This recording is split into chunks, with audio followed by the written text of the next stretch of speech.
So, Alex, we're here to talk about Endless Love, which is a movie about first loves.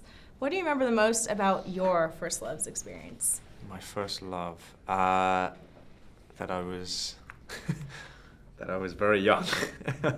I don't know, that I was very naive, and I guess that was the subject matter and why I actually wanted to do the movie.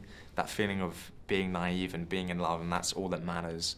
That's especially what David goes through in this movie, is that he meets this woman and kind of falls hopelessly, madly in love with her, and nothing else really matters, and then kind of wants to change his life for her and change it for the better, you know, especially because he has this dark history that loiters around him.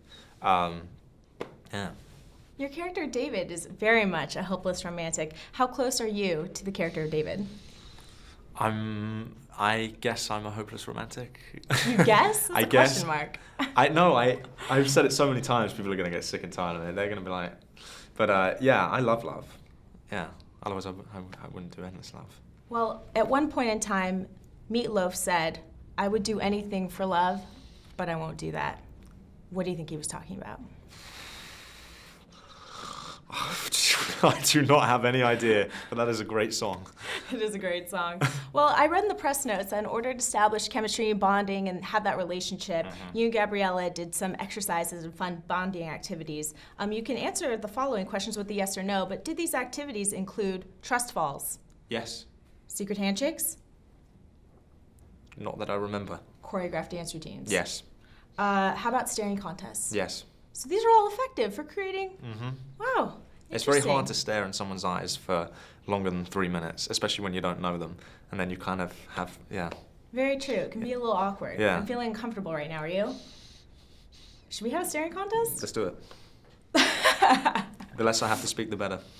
All right. Am I allowed to talk? Of course. Okay, well then, continue. I love the fact that David feels loyalty to the family even though they don't necessarily reciprocate it. Yeah. What are some lessons that you've learned in love that have been difficult, or aspects of it that have been hard to deal with, things like that? I guess it's connection, and I've been very lucky in the relationships that I've had. I've never had to experience anything that David's had with the family, and actually, the only person that causes difficulty to David in the movie is Bruce's character, you know, because he's going through a tough time with, you know, letting go of his daughter because he's had to let go of a son that's passed away, and he sees David as a threat, and you know, and I don't think that I'm threatening to families. I don't think I'm threatening to fathers. Hopefully not. I'm a big softy. Well, my final question is, if you can go back in time and talk to yourself at the point in time when you were having your first love experience, what piece of advice would you give yourself? What piece of advice would I give myself? I don't know. I loved my first love. Like, that experience was incredible, and it made me who I am today. So, yeah. I know, I'm sorry I don't have a better answer. That's fine. A lot of people feel that way too. It's a very difficult question. Well, thank you so much. Thank you. We can't wait to see this in AMC theaters. Thank you so much. If you like this video, be sure to give it a thumbs up and don't forget to subscribe to AMC Movie News on YouTube. It's free and a great way to stay updated with all the latest movie news and check out our daily show, AMC Movie Talk.